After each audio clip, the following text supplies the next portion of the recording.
Hello everyone. Right now I'm going to tie a woven fly and I'm going to show you a very easy way how to weave those bodies and make them neat and do some variations if needed, and I'll show you how to make dry fly, nymph, whatever you like. First you'll need some embroidery thread. I mean, you can't see it very well, it's out of focus a little bit, but you know what I mean. This pack of 100 colors was somewhere around €2, so nothing too expensive. It's affordable. Now I can use a bunch of colors, as you can see, and all of these threads that come in those packs, bulks, they're a little bit thick.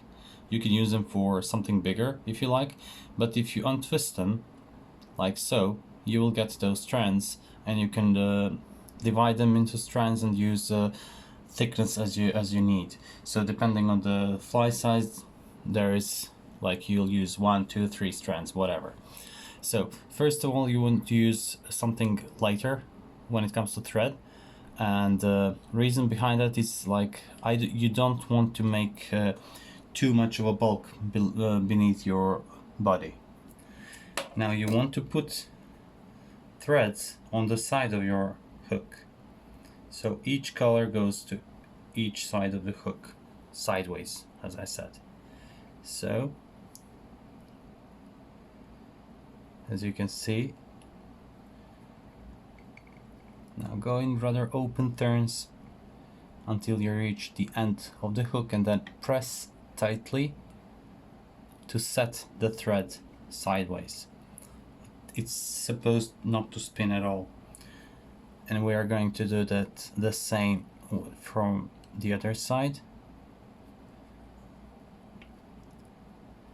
Again, rather open turns, and then when you reach the end, set your thread there and then come forward. See, I haven't created too much bulk here. Now the next step is tails, and for tail I'll use coq de lion, but you can use any material that you like or it's available to you. Don't make a big fuss about it. It's just a tail. It's not supposed to support your fly like with dry flies. So with dry flies it's more important than with nymphs. The coq de lion just looks very, very cool on our flies, and it's my favorite tailing material. So cut it,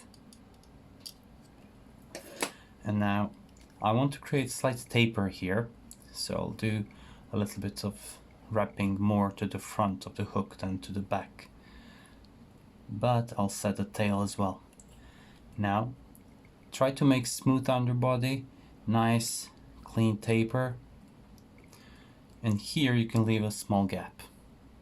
Okay, now when you reach this stage of your fly, just whip finish it. And from now on, you don't want to have the tying thread in your way, because you're going to weave.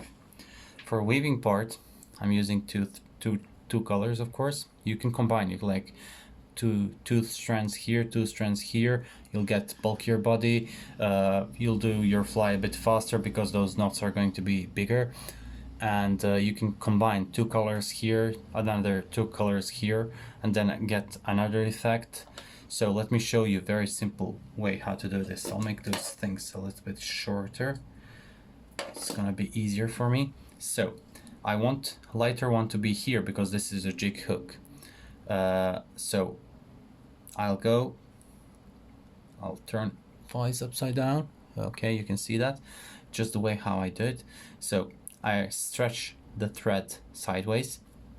Now with your lighter one, go over the darker one, and then from behind make an overhand knot. When you do that, now you can see that the darker one goes above the light, so you just, that loop that's created there, just slide it over the hook, and as you can see there is like 8 or whatever, and now do that 8 and slide it to the rear part of the hook, make it tight. Okay, set the knot. Now do the same again, lighter over the darker one, and then go from behind. I'm still talking about flies.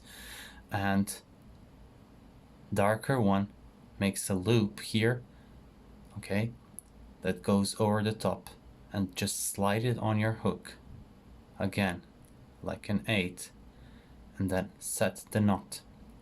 Now, by altering the angle of those two strands, making them going a little bit downwards or upwards, you can control the shape of your body. So if you make it completely sideways, your fly is gonna look like this. Those knots are gonna go just sideways. But if you make your fly like this, if it goes, in this case like jig hook, if it goes downwards, the bottom side of the hook is gonna have just a narrow color, and the above color is gonna be a little bit wider, and those knots are gonna be set a little bit lower on the hook.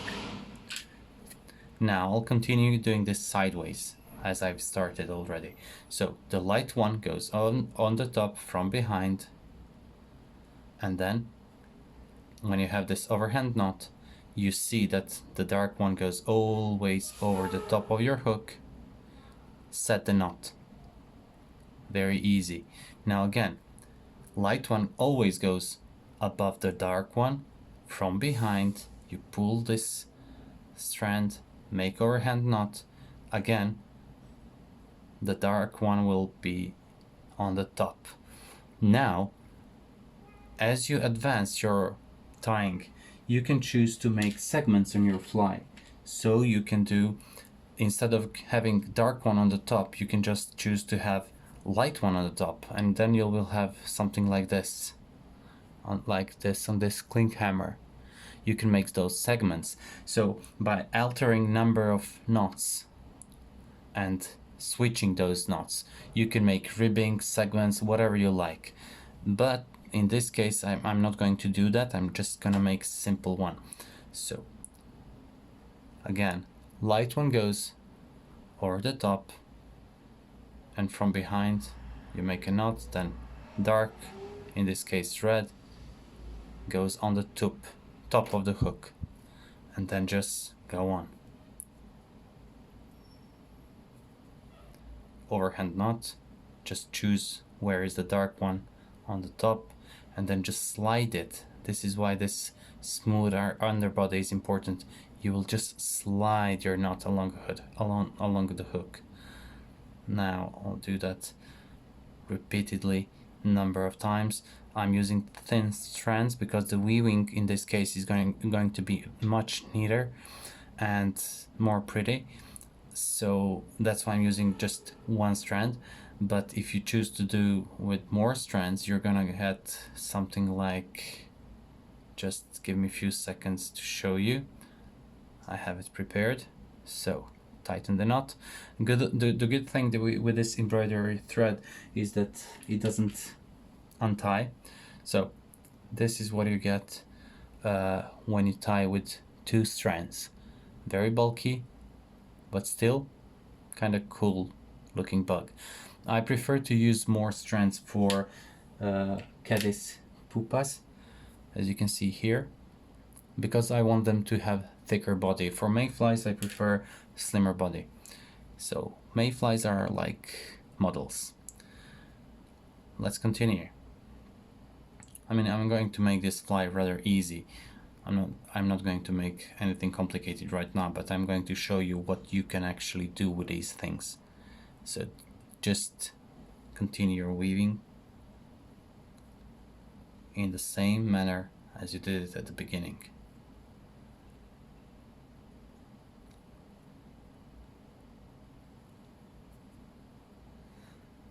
And notice one thing as you advance, like every altering knot is going to have, like, one time the light one is going to be on your right, the next time is going to be on your left. So don't get that confuse you. Do this first overhand knot, so this part is always the same. Light one goes over the red one, dark one, sorry. And then when you make it a little bit tighter, you just choose where is your dark one and you position it on your hook, and you go and go and go. And as you advance, my hook is almost full now. So as you advance, you choose where to stop this body, and this embroidery thread is very good because it's not untying, so you can stop here, put your thread. You don't have to pull to pull tight everything, hold it with one hand, and then with using just one hand you attach your thread. No, it's easy. You just leave it and use your two hands for whatever you need. Like you can stop your fly and go have lunch. Okay, so I'm going to slide these on my hook, continue. So sorry, I almost made a mistake. So again, and then dark one, and I'm going to leave just enough space for my thorax part, but that's just maybe 2 more knots, I guess. Not quite sure. There are a number of techniques how to weave the body, but this one is my favorite so far. So that's why I chose this one to show you right now, but I suppose I'm gonna make another video in the weeks to come. So at this point I'm gonna just reattach my tying thread, and because this is quite slippery one, I want to be quite sure that it's caught properly. Now, using whatever technique you want, just secure this. I like to pull it forward. I like to go with my bobbin twice over the top and then tie it, move it away 2 more times, and then I use scalpel here because I can come closer to the thread and cut it. Okay. Now only thorax is left to be done, and for that one I'm gonna use peacock dubbing. Just nice contrasting dubbing, and it gives a little bit of shine to this rather dull fly because this thread is not shiny. I mean, you can use floss or silk or whatever, but those, let's say, slippery threads, they tend to run away from you. They tend to move as you tie your fly, so I don't like working with them. I mean, you can't leave them in the middle of your job and just go and have your lunch, as I said. That's why I prefer embroidery, and it's quite durable as well, because floss, the trout can just cut it with the teeth, so it's not durable. Now let me show you. Let's finish the fly, and now let's spin the fly a little bit. Okay. Now, as you can see, nice line here. Now bottom part, same again, and from this side, same again. A little bit went down, but it's still good. So guys, let me show you another batch of flies I have here. I just prepared for the video. I showed you this pupa. Now you can make it like this.